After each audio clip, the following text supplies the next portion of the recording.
What's good, YouTube?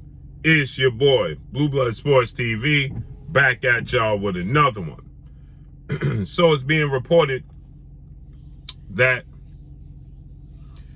we could possibly be getting undefeated 3-division world champion who at one point in time simultaneously held the WBA super title at super featherweight, the WBA regular title at lightweight 135, and the WBA regular title at 140 junior welterweight. Superstar boxer Gervonta Tank Davis, 27 wins, no loss, no draw, 25 big wins by way of knockout. He is 27 years of age, 5'5", with a 67-inch arm reach.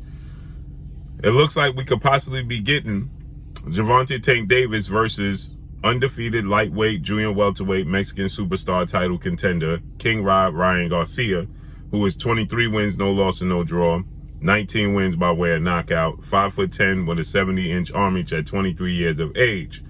Ryan Garcia's father, Henry Garcia, he stated that it's 100% that you're going to get Gervonta Tank Davis versus Ryan Garcia December or January.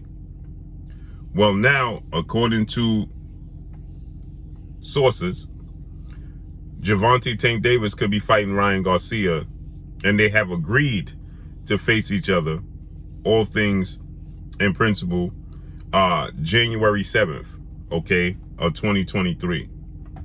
And it looks like it's going to take place in Los Angeles or in Las Vegas. More than likely, like I stated, I believe that it's going to take place in Los Angeles. It just makes sense that it takes place in Los Angeles because Ryan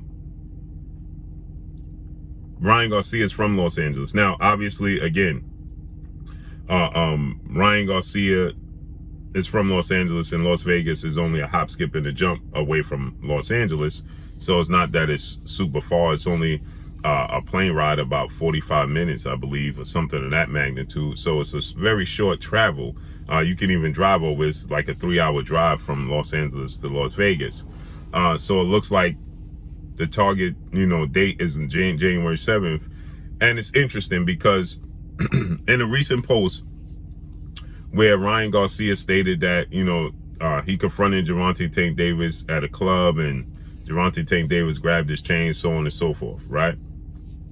Gervonta Tank Davis confirmed that this was the case, but also he confirmed that the fight was on. And he said that if he continues to press, he said that Al Heyman, PBC, Premier Boxing Champion, founder and advisor, he said that Al Heyman told him to back off of Ryan Garcia, otherwise they'll pull out the fight. That was telling. Pull out of what fight if the fight is not agreed upon? So it looks like the fight is already agreed upon. It was looking like it could possibly be in December, but Henry Garcia, he stated that it's 100% going to happen December or January, right? Well, now it's being told to me that it's going to happen January 7th, okay? And Las Vegas or Los Angeles. This is a big fight for Gervonta Tank Davis. He last fought May 28th of this year against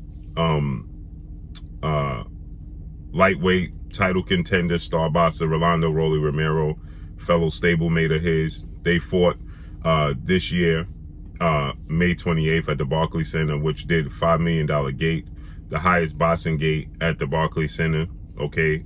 That says a lot. That speaks volumes, okay?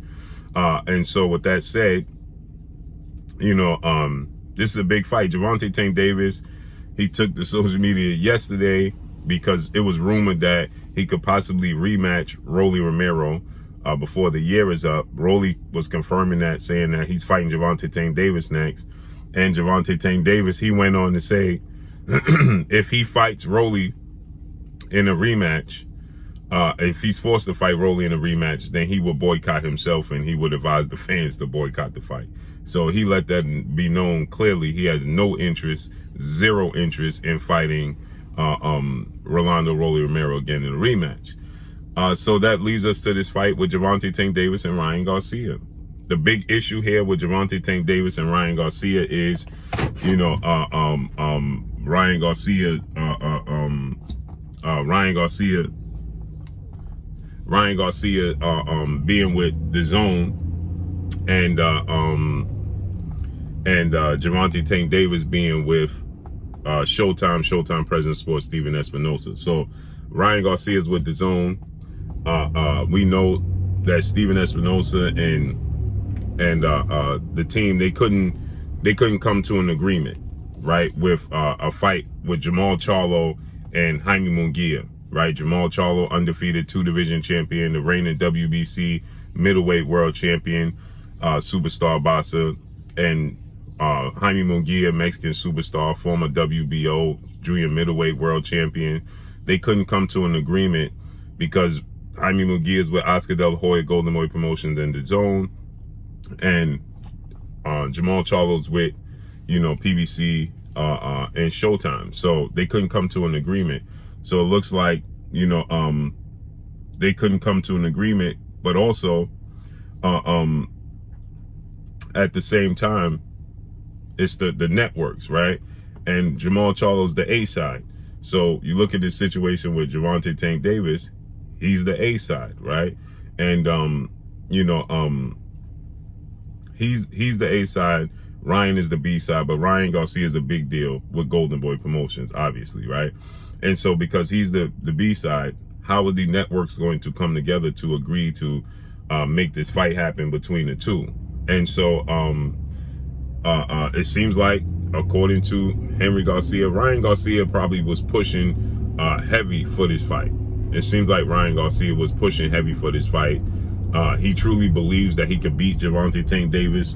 Gervonta Tank Davis wants this fight, because, he feels like he could beat Ryan Garcia, so, and Ryan Garcia is viewed as a big deal because of he has huge endorsement deals. Gatorade, NFL endorse him, NBA endorse him. He hasn't accomplished much in the sport of boxing, but he's endorsed. He got 9 million social media followers plus, so it's a big deal when you look at it from that standpoint. And so because of that, it makes it a very big fight. Again, in the sport of boxing, he hasn't accomplished anything. He hasn't won a world title, he's beaten one world champion his last fight against Javier Fortuna, who was far past his prime. But, obviously he never won a world title. So with that said, he's never fought for one. So, but he's a big deal because of, his following outside of the sport of boxing. And so the fight itself, I think, is going to be exciting because Ryan Garcia has power in both hands, extremely fast hands. He has extremely fast hands, puts combinations together well. He's 5'10", he's a big kid. He's strong. He got power in both hands. And Gervonta Tank Davis, we know, is very explosive. He's a southpaw, power in both hands,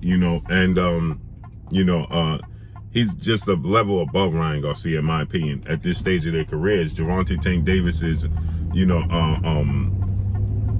doesn't get enough credit for his ability to make adjustments, for his ability to box, and his ring IQ. Gervonta Tank Davis is known for his power and his explosiveness, right? And knocking people out. That's what everybody loves about Gervonta Tank Davis.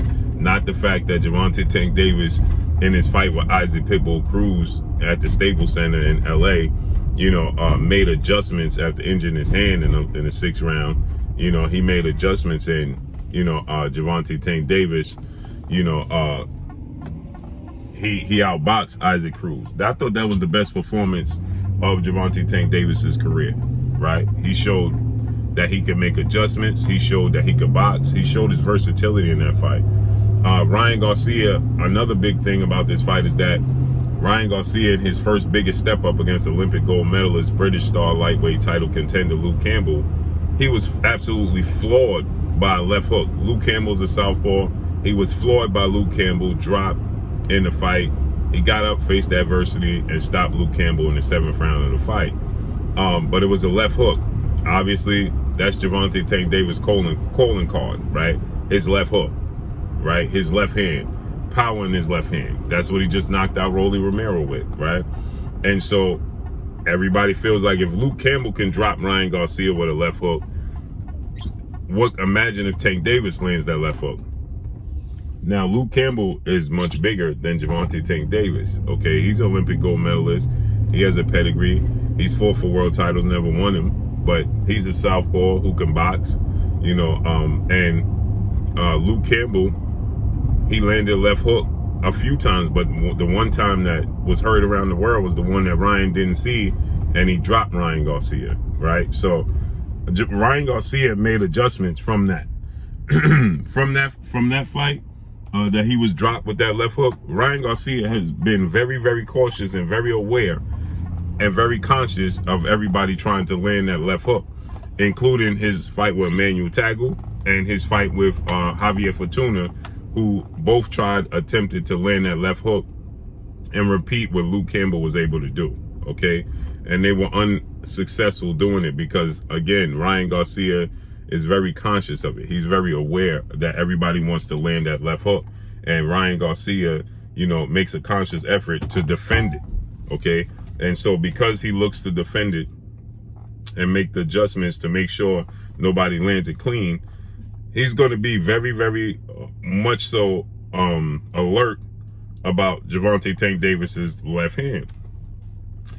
What's interesting to me and what's more important is that that's where I think that Ryan Garcia is going to go wrong, because he's going to be so conscious of Gervonta Tank Davis's left hand that he's overlooking the fact that Gervonta Tank Davis is so versatile that he has a mean right hook and he has a beautiful jab. He has more tools in the toolbox in his arsenal than just the left hand. So I think Ryan is going to be so cautious and so conscious of the left hand that he's going to dismiss the right hand at times. He's going to put his guards down, and Tank is going to clip him with a right hand, a right hook, okay? And he's going to hurt Ryan Garcia. But it's going to be interesting because either one of them land, they both got power. He's 5 inches taller, 3-inch arm reach advantage. Ryan Garcia is over Gervonta Tank Davis. Faster hands, you know, and just equal amount of power, or just a tick below Gervonta Tank Davis in power. So let's see how it unfolds and plays out. But that's all I got for y'all. Looks like January 7th, Ryan Garcia versus Gervonta Tank Davis has been agreed upon. That's all I got for y'all. Make sure you hit the like button. Drop a comment in the comment section. Let me know what y'all think. Y'all already know what it is. It's your boy Blue, Blue Blood Sports TV. Hate, like, comment, and subscribe. You haven't subscribed, hit the subscribe button, hit the like button, hit the bell icon to get all the new notifications. Follow me on Instagram at Blue Blood Sports TV, all one word. Y'all already know what it is. Shout out to the entire LDBC.